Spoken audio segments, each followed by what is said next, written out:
bbclearningenglish.com presents Talk About English, a series of radio features that support your English language studies.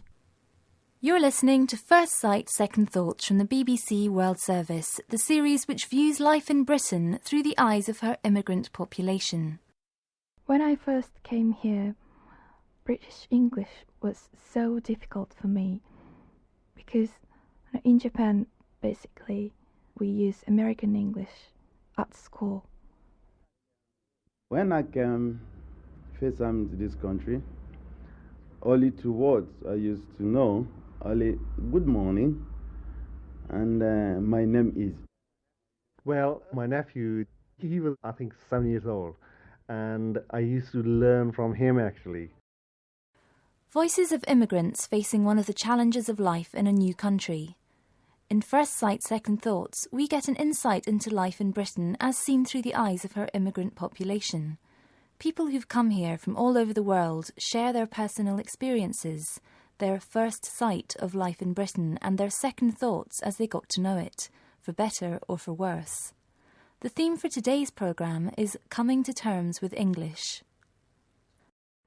Immigrants have come here from very different cultures and countries, and for many different reasons, economic, political and personal. But what many do have in common is that English is not their first language, and even if it is, they still face the challenge of trying to understand the wide range of accents spoken in Britain today. So how do such people actually come to terms with using English every day? Let's meet some of them and learn about the issues through their own words. My name is Maya Yoshida. I originally come from Japan.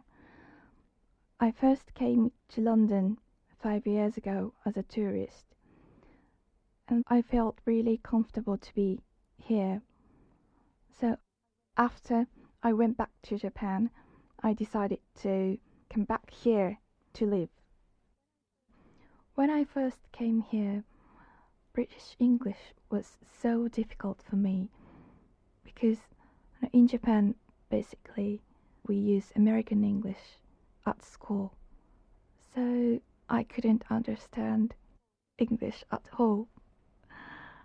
And of course I couldn't understand TV, especially soap opera like EastEnders. Actually, I haven't done anything special to learn English since I came here, but I tried to ask friends when I found any difficult words or difficult phrases. Maya mentioned EastEnders there, which is a very popular television soap opera set in the East End of London. Most of the characters in EastEnders have Cockney accents, a bit like this. Do what, mate, leave it out, you're having a laugh, ain't ya? And even British people sometimes find it difficult to understand Cockney. Now imagine someone speaking to you like that all the time, but a lot faster. OK, let's meet someone else. My name is Mr. Frank Nanjukende. I come from Republic of Congo. When I came, at the time was Zaire. So I live here in England almost 10 years now. And when I came over, I was young, nearly 22. I couldn't even speak to anyone. Only two words I used to know, only good morning, and my name is. I'm a friend, a woman. Yeah, she's from Wales, and she helped me a lot. She was like my teacher from school in the evening, and we used to play a lot of Scrabble. That's why I improved my English. So Frank's English really has improved since the days when he could only say good morning and my name is. Like Frank, I also enjoy playing Scrabble, which is a word game played on a board. You earn the most points by creating long words, using the most difficult letters, such as Q and X, and of course only English words are allowed. Now, how does an immigrant handle a more official situation when he or she isn't fluent in English? So, hello, my name is Ana Silvia Rodriguez. I'm Mexican. I have lived in England for the past 20 years. I came with my husband, who is English, so it was easy for me. He spoke fluent French and Spanish, so we communicated in Spanish. But it wasn't until my first child was born that I really needed to speak English fluently, because at the hospital you had to speak to doctors, to nurses, and you had to be understood, and that was very difficult. Sometimes I wanted to fight for things I believed in, and it was very difficult not to have the language. So when I had my second child, I made sure I knew all the language, all the words that I was going to need in order to say, yes, please, I need this. No, I don't want that. As the next part of Anna's story shows, unfortunately, immigrants who don't speak English fluently can sometimes encounter unfair treatment. Anna refers to this as institutionalised racism, which she felt she encountered in a hospital. She needed some stitches after the birth of her first child. One very traumatic experience I had when I first arrived in England was the birth of my first child. In some ways, it was a very happy event, but in another way, I came across some form of institutionalized racism. The doctors and the nurses in the hospital where my child was born did not understand my identity. I was different, I spoke with a different accent, and decisions were made for me. And it was just humiliating the way that I was treated. For example, the student doctors that were sewing me up afterwards were chatting away and laughing.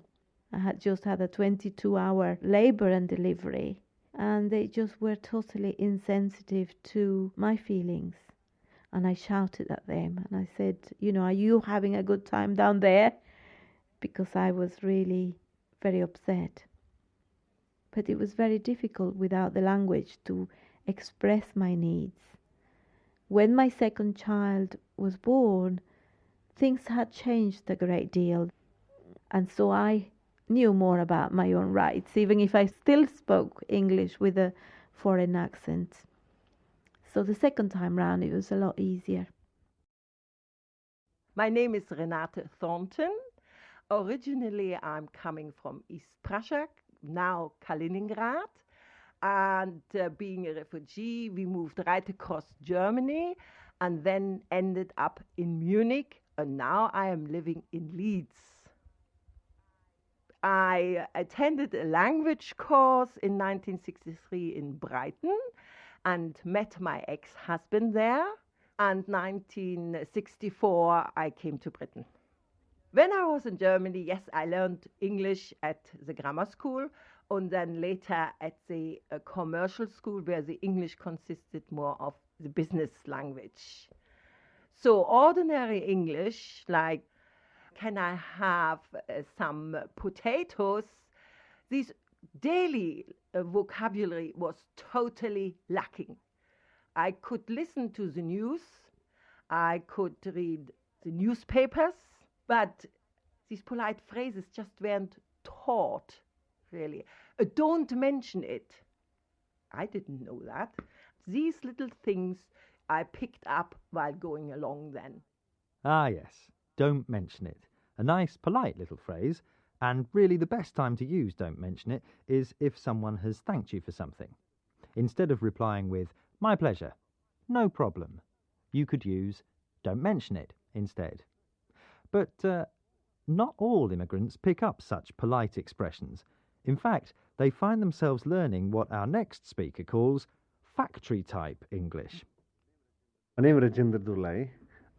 I came from Punjab in India, and I came into Britain on 16th of December 1977 and landed at Heathrow Airport, Terminal 3. In India, I didn't take English study seriously at all. which which I regretted when I came over here to England. The whole atmosphere there wasn't sort of really geared for learning English. That was never a priority, really. Well, my nephew Jatinder, he was I think 7 years old, and I used to learn from him actually. I tried to copy him, and also I've joined evening classes for learning English. Then I sort of picked up few bits and pieces of sort of general use of English, yes. I couldn't carry on learning English on sort of continuous basis because of my job. And also in that factory, there wasn't sort of great need because I was working predominantly with Indian people. When I changed my job, then my job was with an Englishman. And that really helped me. That sort of forced me to learn English. But that's for more factory type English, more sort of swear words and that sort of thing. We've heard the personal stories of immigrants from Japan, Congo, Mexico and Germany. They all faced the challenge of coming to terms with English as it's spoken in Britain. Here are some of the methods that they found useful to make progress. Asking English-speaking friends about words and phrases they didn't understand. Watching or listening to television and radio to get used to hearing different British accents. Playing word games to help build vocabulary and improve spelling and, as in Frank's case, to improve their social lives. And, like Anna, preparing for more formal situations such as housing, money matters or health by learning the words and phrases required to express their needs and opinions. And finally, building vocabulary by listening to the words and phrases used by children. Most of these methods can be used by learners of English wherever they are. So if you're a student of English, why not try them? That was Talk About English from bbclearningenglish.com.